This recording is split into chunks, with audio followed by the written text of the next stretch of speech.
Welcome to video lecture on fluid mechanics. Today's lecture will discuss about basic concepts.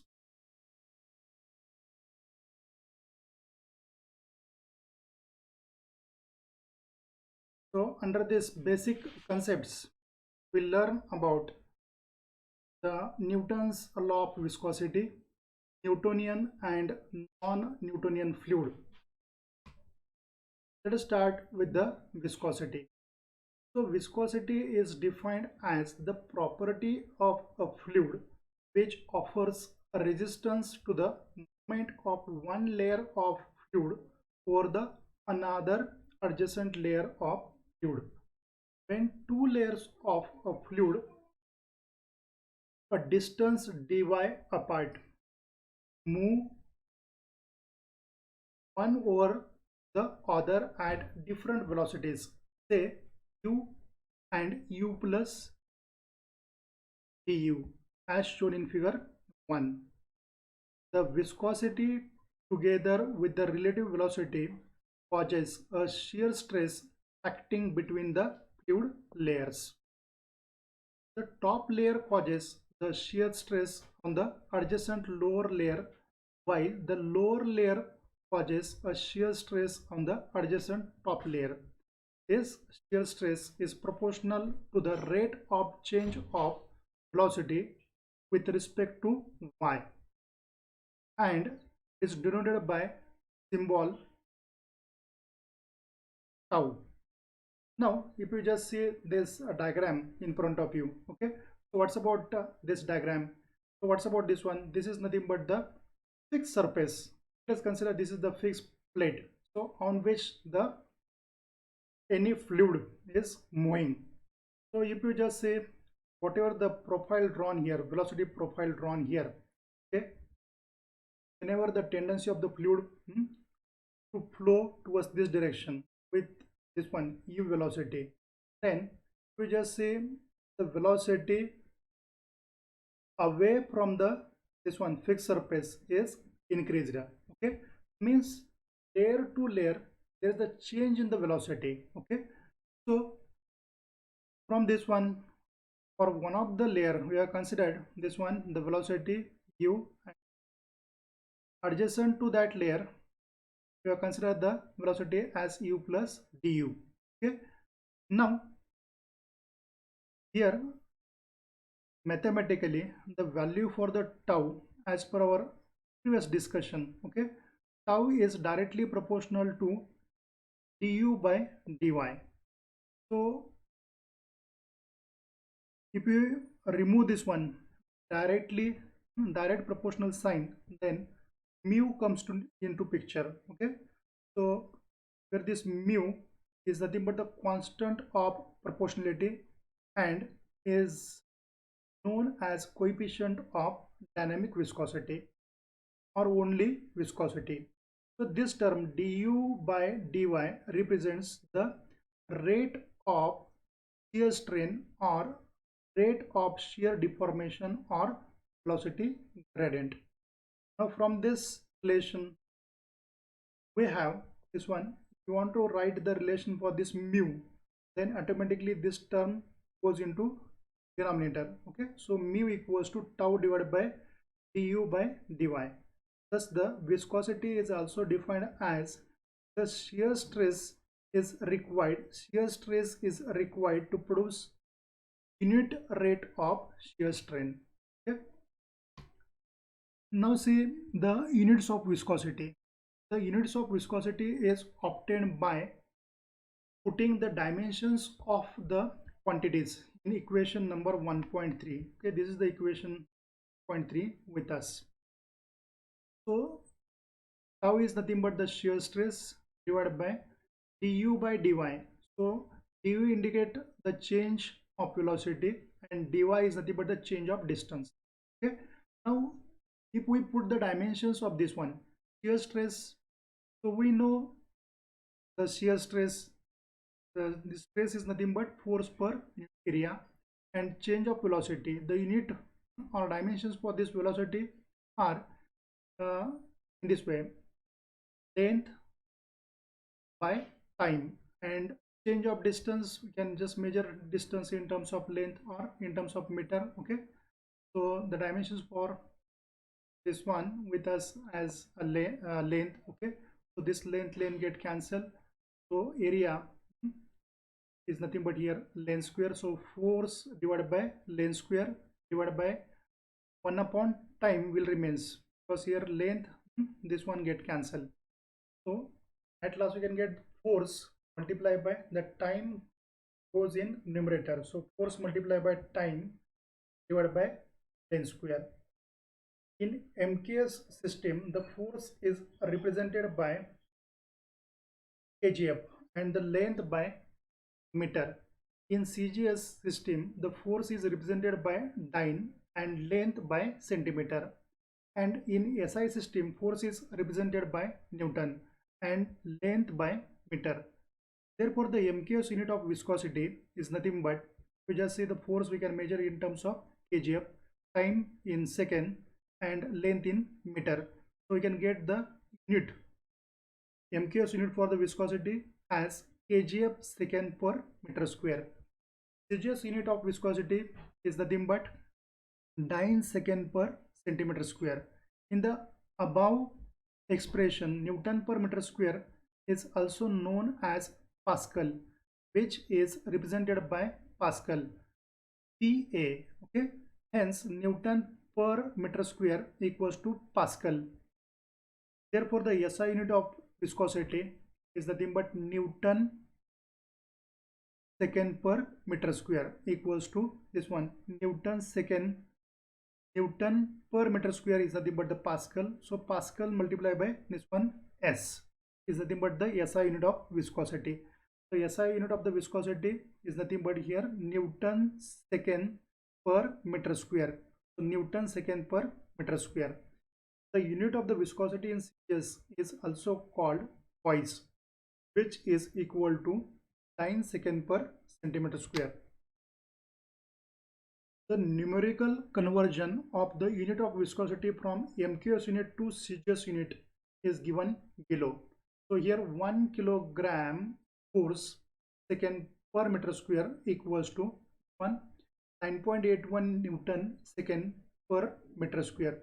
Since 1 kgf is nothing but 1.90, sorry, 1 kgf equals to 9.81 Newton. But 1 Newton equals to 1 kilogram multiplied by 1, this indicate the acceleration. Okay, m multiplied by g. Okay, so 1 kilogram is nothing but 1000 gram. Okay, and what's about this one in terms of centimeter? 100 centimeter. Second square will remains as it is. So 1000 multiplied by 100 gram centimeter by second square. 1000 multiplied by 100. So this indicate the dyne. So dyne equals to gram multiplied by centimeter per second square. 1 kgf second per meter square equals to 9.81 multiplied by 1.0000, okay, 9 second centimeter square equals to 9.81 into this one 1.0000 9 second divided by 100 multiplied by 100 multiplied by this one centimeter square. So in this case, if you simplify this term, so what we get here, 98.19 second per centimeter square equals to, so this term is nothing but the 1 Poise. Okay, so 98.1 Poise. So 9 second per centimeter square is nothing but the Poise. Thus, for the solving numerical problems, if viscosity is given in Poise, it must be divided by 98.1 to get its equivalent numerical value in MKS. Now, we just say, you can compare this one, MKS unit with the SI unit as well as CGS unit. Okay, so 1 kgf second per meter square equals 0.81 Newton second per meter square equals to 98.1 twice. So 1 Newton second per meter square equals to 98.1 divided by 9.81. Okay, so 9.81 goes in here in denominator. Okay, so 1 Newton second per meter square equals, this term will remain as it is and this term goes in denominator. Okay, we can get the 10 poise, or 1 poise equals to 1 upon 10 Newton second per meter square. So here alternate approach to get the value for the 1 poise equals to 9 second per centimeter square. Okay, so what's about this one? 9 is nothing but 1 gram multiplied by 1 centimeter divided by this one second square. Okay, multiply by this term will remain as it is, s divided by second centimeter square. Okay, so this 1s, so in this case 1 gram will remain as it is. Okay, this one, but the 9 is nothing but 1 gram multiplied by 1 centimeter divided by second square. So 1 poise is nothing but 1 gram, here 1 gram second already get cancel, this one 1 second already get cancel, and 1 centimeter, okay, cancel from, okay, these terms. 1 gram divided by s multiplied by centimeter, well, centimeter only remains. So if you convert this one in meter and if you convert this gram in kilogram, okay, then we can get this one like this one, 1 divided by 1000 multiplied by this one, this term goes in numerator, multiply by 100, get kilogram per second meter. Okay, 100 divided by 1000 is the 1 divided by 10 kilogram per second meter, or 1 kilogram second meter is nothing but the this 10 goes here, 10 points. So if you just say in SI units, second is represented by S, represented by second. Okay, and second note is given under this point. If the viscosity is given in poise, it must be multiplied by 10 to get its equivalent numerical value in SI units. Sometimes a unit of viscosity as centipoise is used, where 1 centipoise equals to 1 divided by 100 poise, or 1 centipoise equals by 100 poise. Okay, in this way relation with the viscosity of the water at 20 degrees Celsius is 0.01 poise or 1.0 centipoise. The next one, kinematic viscosity, is defined as the ratio between dynamic viscosity and density of fluid. It is denoted by Greek symbol nu. Okay, thus mathematically nu is nothing but viscosity divided by density. Okay, this is nothing but dynamic viscosity, and this indicates the density. The units of the kinematic viscosity is obtained as, so units of the mu we know and units of the rho also we know. So mu is nothing but force by time. So here the units of rho is nothing but can just write this length square multiplied by mass divided by length cube. Okay, so what's about this one? So this rho is nothing but mass per volume. Okay, so here the mu can write like this one, force multiplied by time divided by length square. Okay, so here length square and 1 length square get cancelled, so mass divided by length will only remains, and here force multiplied by time remain. So after simplification you can get this term like this one, mass by length. Okay, this term is as it is, and force is nothing but mass multiplied by length divided by time square. F equals to mg. Okay, mg, E means here gravitational acceleration. For that the dimensions with us length divided by time square, but mass multiplied by acceleration and mass multiplied by length divided by time square. In this we can write one term get cancelled. Just see the remaining one, length square divided by time. So in MKS and SI, the units of the kinematic viscosity is meter square. So time we can measure in terms of seconds. So meter square second or meter square per second. While in US units, it is written as centimeter square per second. US units, kinematic viscosity is also known as stroke. Thus, one stroke equals to centimeter square per second equals to 1 divided by 100 bracket square meter square per second.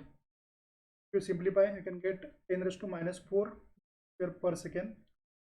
Stroke means 1 divided by 100 strokes. Now we'll see Newton's law of viscosity. It states that the shear stress tau on the fluid element layer is directly proportional to the rate of shear strain. The constant of proportionality is called the coefficient of viscosity. Mathematically, it is expressed as given by equation 1.2, or tau is nothing but mu multiplied by du by dy. Fluids which obey the above relation as Newtonian fluid, and the fluids which do not obey the above relation are called non-Newtonian fluids. Thank you.